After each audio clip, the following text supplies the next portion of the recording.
many of Lovecraft's stories, especially in his Randolph Carter stories.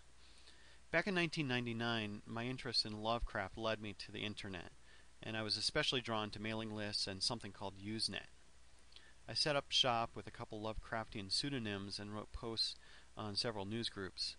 In one news group, I posted some ranting drivel about Lovecraft and lucid dreaming. I quoted a statement of lucidity that was in Lovecraft's A Thing in the Moonlight. The lines read, "I was aware that I only dreamed, but the very awareness was not pleasant. Since that fearful night I have prayed only for awakening. It has not come." Soon I was told that someone other than Lovecraft wrote that statement, and I was subjected to public humiliation on the news groups. Or at least I would have been if I had been using my real name and the people on Usenet had actually known me. One of the more helpful Usenet characters told me that Lovecraft probably was not a lucid dreamer. At about that time I was taken away from Usenet by private emails from Sufis with some fascinating lore. Now, several years later, I'm looking once again at Lovecraft and focusing on his representation of visions and dreams. So, let's start looking where I left off. In Del Rey book, The Dream Cycle of H.P. Lovecraft, we find the Lovecraft story I previously quoted, The Thing in the Moonlight, and it begins on page 9 and ends on page 10. But on page 11, the story Polaris begins. The second paragraph of Polaris reads, "Well do I remember the night of the great aurora, when over the swamp played the shocking coruscations of the daemon light. After the beam came the clouds, and then I slept." This reminds me not just of Color Out of Space, but also Yog-Sothoth, which was, like Polaris, derived from Lovecraft's dreams. These auroras and colors from space represent cosmic dreams. Now, after this aurora and falling asleep, the dreamer dreams of a city. The dreamer is keen in observing the positions of Polaris, the North Star, and Aldebaran. The dreamer knows the language of the city dwellers. This dream ends in darkness and silence as Aldebaran crawled more than halfway around the horizon. Then, upon awakening, the dreamer has this to say: "When I awaked, I was not as I had been. Upon my memory was graven the vision of the city, and within my soul had arisen another and vaguer recollection, of whose nature I was not then certain. Thereafter, on the cloudy nights when I could not sleep, I saw the city often, sometimes under the hot yellow rays of a sun which did not set, but which wheeled low in the horizon. And on the clear nights the pole star leered as never before. Gradually I came to wonder what might be my place in that city, on the strange plateau betwixt strange peaks. At first content to view the scene as an all-observant, uncorporeal presence, I now desired to define my relation to it, and to speak my mind amongst the grave men who conversed each day in the public squares. I said to myself, this is no dream, for by what means can I prove the greater reality of that other life in the house of stone and brick south of the sinister swamp and the cemetery on the low hillock, where the pole star peeps into my north window each night? One night, as I listened to the discourses in the large square containing my many statues, I felt a change, and perceived that I had at last a bodily form." Now, fellow dreamers who know false memory and false awakening should find this very interesting. Now the dream character has a physical body and a real life in this odd place. He has a place in society and friends and studies. It's the brick house and the swamp that are just a dream.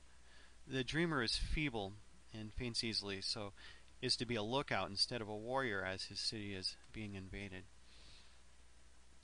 In the tower where he is to watch for enemies, there is an opening in the roof. Through this opening can be seen the pole star. The pole star whispers over and over again, "Slumber, watcher, till the spheres, 26,000 years, have revolved, and I return to the spot where now I burn. Other stars anon shall rise to the axis of the skies, stars that soothe and stars that bless, with a sweet forgetfulness. Only when my round is over shall the past disturb thy door." The dreamer tries to find this lore in the Nacodic manuscripts. The The Book of Lore and Waking When the Stars Are Right are concepts that we'll see again, most notably in Call of Cthulhu, but I'll cover that story when I get to it. Meanwhile, back in Polaris, the pole star lulls the dreamer to sleep for one cycle of the pole star, and our watcher dozes off. And when next I looked up, it was in a dream, with the pole star grinning at me through a window from over the horrible swaying trees of a dream swamp, and I am still dreaming. So he finds himself in that dream of the swamp and the brick house. For those of you still unfamiliar with lucid dreaming, I'll give the definition again. Lucid dreams are dreams in which the dreamer is aware they are dreaming while they still dream. The statement of lucidity in Polaris was definitely written by Lovecraft 7 years before the dream description that was used in The Thing in the Moonlight. Our dreamer in Polaris is in a lucid nightmare. He finds himself back at the dream swamp with memories of his true waking life. This should be familiar to a lot of practiced lucid dreamers. He remembers where he has fallen asleep, in the watchtower. The dreamer knows he is dreaming and is struggling to rouse his body so he can warn his people. In my shame and despair, I sometimes scream frantically, begging the dream creatures around me to wake me ere the Inutos steal up the pass behind the Peak Natan and take the citadel by surprise. But these creatures are demons, for they laugh at me and tell me I am not dreaming. They mock me whilst I sleep, and whilst the squat yellow foe may be creeping silently upon us. I have failed in my duties and betrayed the marble city of Oletho, and I have proven false to Alos, my friend and commander. But still these shadows of my dreams deride me. They say there is no land of Lomar save in my nocturnal imaginings, that in these realms where the pole star shines high and red Aldebaran crawls low around the horizon, there has been naught save ice and snow for thousands of years, and never a man save squat yellow creatures, blighted by the cold, called Eskimo.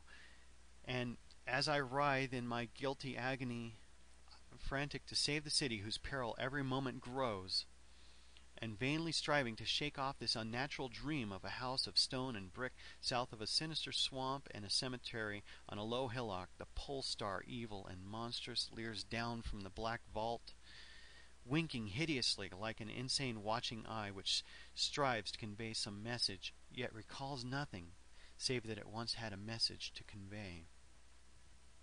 Here we have a man trapped, dreaming a nightmare that is a lot like our own reality, sleeping until the stars are right, with dream